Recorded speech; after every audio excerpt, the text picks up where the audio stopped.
Joining us now is Douglas Holtz-Eakin, president of the American Action Forum and former director of the Congressional Budget Office. Doug, I want to talk to you about this target, which is in motion right now, the Build Back Better plan, which originally was slated at $3.5 trillion.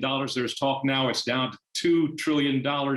Again, it's a moving target. Let me get your assessment of this, and particularly the broadest possible interpretation of this bill from the Democrats, which is that there is no cost inherent in this, that the cost is zero, it's all paid for.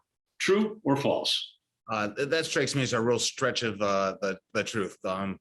If you look at what the House released, so something concrete you can actually look at, if you make all of those programs permanent for over 10 years, and they clearly intend them all to be permanent, the cost is somewhere between $5.5 and $6 trillion.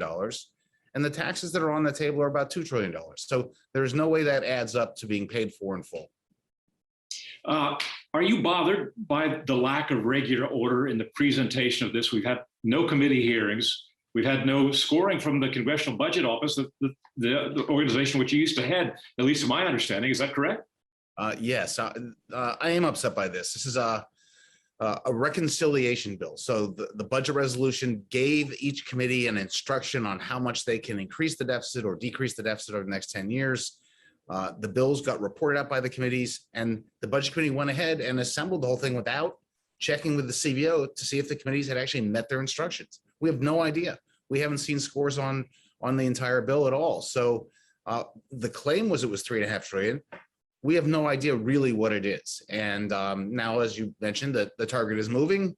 And as the target moves, you would think the CBO would verify the moving target. But again, we're not having markups. We're not having scores. We have no idea. Put this in context for me. Has this happened before?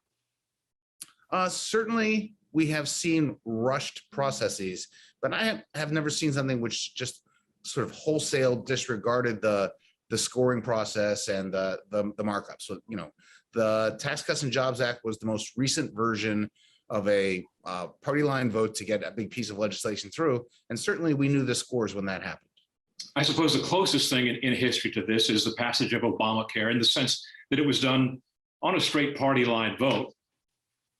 The ACA, Obamacare, was really interesting because they had passed it through the House and the Senate in regular order. It was all party. They had 60 votes in the Senate, so they could do it in regular order.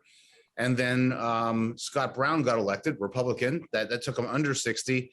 So they finished it in reconciliation. So it's really two different bills done in two different ways. That was a remarkable occurrence. And the political consequences of that, I guess, is my point here, is that it remains to this day incredibly divisive and irreconcilable.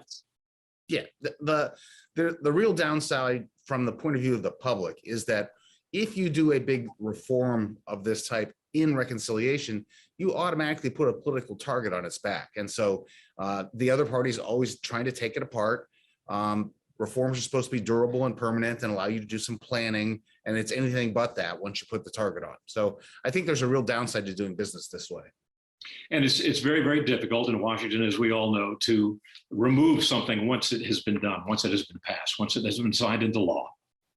We're seeing that. I mean, we saw Obamacare, the repeal and replace effort failed. And right now you're watching the attempt to unwind the corporate tax provisions in the Tax Cuts and Jobs Act start to go down as well. It's not fair to the corporations or the doctors, pick your reform, to do a U-turn. And so they fight that. They've made plans, they've made commitments and investments, and they want to try to keep those policies in place.